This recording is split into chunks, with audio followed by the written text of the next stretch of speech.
I made a lot of mistakes with packaging for Takealot, especially in the beginning. Hopefully this video is going to help you not make those same mistakes.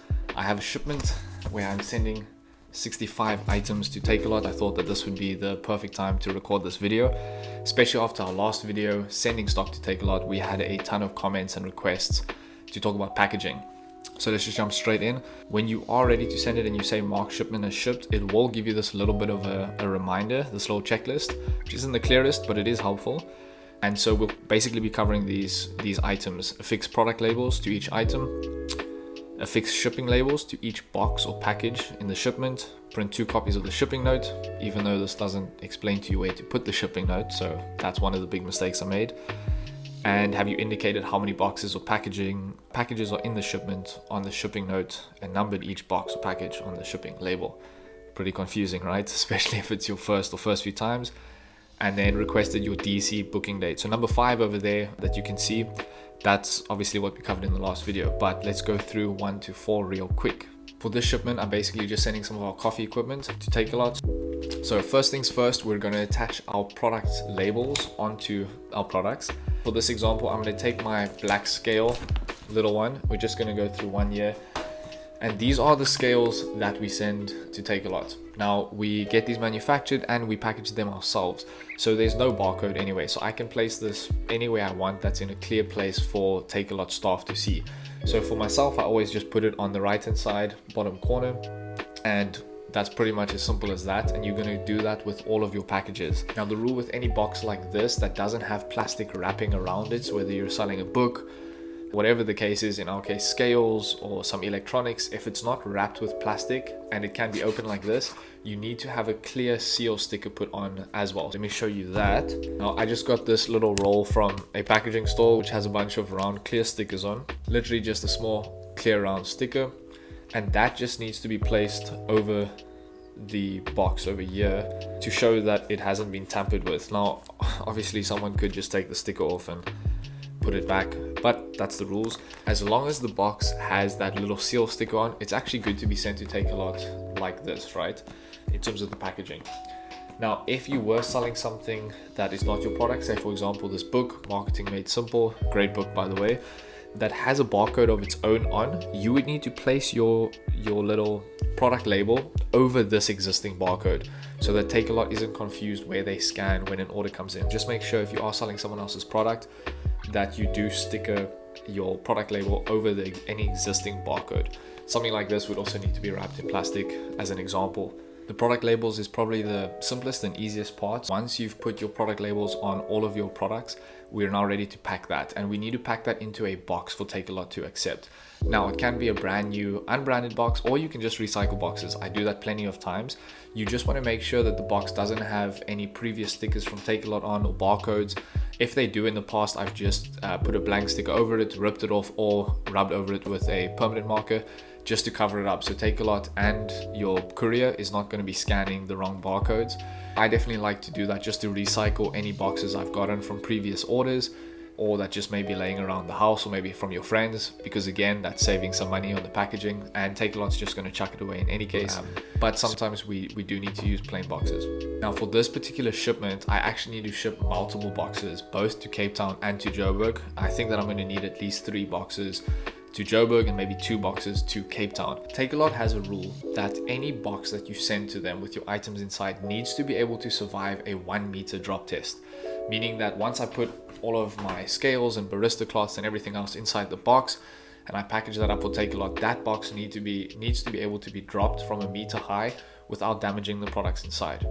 Now, for padding inside, it's very important. If there's some additional space and maybe it didn't fill the box all the way up, I need to have some sort of padding. Takealot only accepts brown paper to be used for the padding. So none of these little puffs, whatever those are called from moving, and none of these fancy papers will do. So it just needs to be brown paper. I try to recycle as much as possible from previous orders that I've received or from friends who buy from Takealot. They just know to keep me all that brown paper, because in Cape Town, I still haven't been able to find a decent supplier for a thin roll on a roll. If anyone does know, please let me know down in the comments. I'd love to know. Once all of your products and padding is inside the box, before you seal it, you need to put inside a shipping note. Now, it's very important that you print 2 copies of the shipping note. And this confused me so much in the beginning. Say if I'm sending one box, it's very simple. One of them needs to be put on top inside the box just before sealing it up and taping it, right? The other one needs to be fixed to the outside of the box or handed to the courier if it's a very small package. But in this case where I'm sending 2 or even 3 boxes to one warehouse, do you need more? No, you still only need 2 copies. The only difference is you still need to put the shipping note in one, and as you seal it up, very important that you write very big and clearly shipping note inside. That's so that they know which of the 3 boxes has a shipping note inside.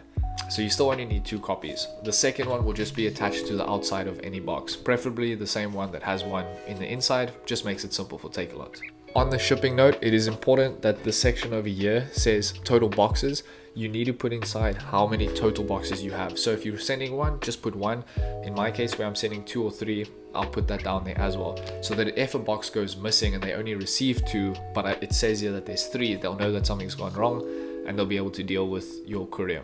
A little side note, if you are selling big products to Takealot, maybe for example a fridge or an item that already comes in a big box, you won't need to put it in another box. You would just affix a label to the outside and your shipping label would go onto that box. Takealot also says that it's important that you use the H technique for taping up your boxes.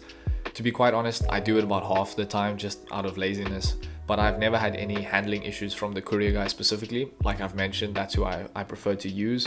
But the H technique is literally just putting a piece of tape over the middle and then on the 2 edges as well. I'd recommend doing that if you want to be extra safe. Next up is shipping labels. For the shipping labels, we need 1 to go on each box that you're sending. So when I'm printing, I usually just print an extra one just in case. For this example, I've printed 3 to go to Cape Town, 3 to go to Joburg, but I'll probably only need 2 for each. I'll see how many boxes I fill. You'll see that there's a section on here that says box of however many. Box 1 of 1, box 1 of 2, etc. Just like in the shipping note where you have to say how many total boxes you're sending, in your shipping label, you need to say what box it is of the total quantity sending. If I'm sending 3 to Joburg, I'll need to have a box 1 of 3, a box 2 of 3, and a box 3 of 3, each going on the respective boxes on the outside. At this stage, all of your products should have their product labels stuck to them and covering an existing barcode if there was one on top. Any boxes that need to be closed should have a clear sticker on, a seal-proof sticker. You should have a shipping note inside a box that is clearly marked on top, shipping note inside. You should have your shipping note stuck to the outside of your box as well as your shipping labels on each box marked with how many boxes you have. Now a quick little tip for having your shipping note stuck to the box are these little free things. You basically peel off the back of the sticker and you can put your shipping note inside. You just fold it in half, put it inside here and stick this to the box. That's an easy way to attach the shipping note to the outside of the box as well as attaching the waybill to the outside of your box. The only thing left to do is attach your waybill to the outside of your box, also 1 per box. And remember, with the 2024 updates, you do need to have your order, shipment, or PO number on your waybill as well. I have forgotten to do that recently where I just physically wrote it on the waybill and it wasn't rejected. I wouldn't recommend that, but if you did forget and your waybill's already been created on the box, you can just write it on the waybill. But preferably when you're creating your shipment, I then enter that PO as a custom tracking reference. That is very important now, otherwise they will send your shipment back to you. Once the waybill is attached to the outside of your box, you're set to go. You can also ask your local courier service. I don't know if everyone does it, but the courier guy definitely does it. They give you these rolls for free and there's hundreds of stickers on here. And essentially this just says that this one is going to Joburg, and we've got the pink one that says that it's going to Cape Town. This just, I believe, helps the courier out quite a lot to know exactly where it's going and to kind of just get the process along quicker. So I'll also stick one of these to the outside of each box. Obviously make sure that it matches the warehouse that it's being sent to. I've also made that mistake and it's not a good one to make. So just make sure that the Cape Town goes on the Cape Town box, and likewise for the Joburg. Talking about couriers, I see that there's an important notice that has just been sent out. I'm not sure if you've seen it yet. This is obviously mid-June. And it now says that Takealot preferred courier subscription is now required to send things to Takealot. Before you could kind of use anyone.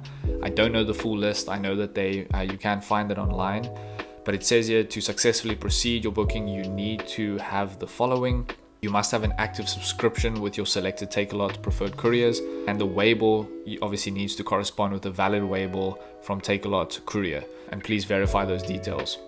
That's obviously something that they're changing. I know that there's been a lot of shifts lately with the introduction of Amazon South Africa and Takealot, and the Courier guys handling both of those things. So you can see that Takealot is kind of speeding up their processes as well. They've also adjusted the lead time, and very soon it will only be a 3-day lead time option, if I'm not mistaken. So lots of updates, which is exciting, but it's very important to just keep an eye on your emails from Takealot. Don't discard them as spam. Many times there's important info in there that if you missed out on, you could have some penalties, or you just don't have to deal with the hassle. I really hope that was helpful for you. If you have found value in this video, please support the channel by giving this video a like, as well as subscribing to the channel. I really appreciate it. If you need any other help, please let me know in the comments below, or DM me on Instagram as well. I would also love to know what you guys are selling on Takealot and how far along the journey you are. Have a great day and see you soon.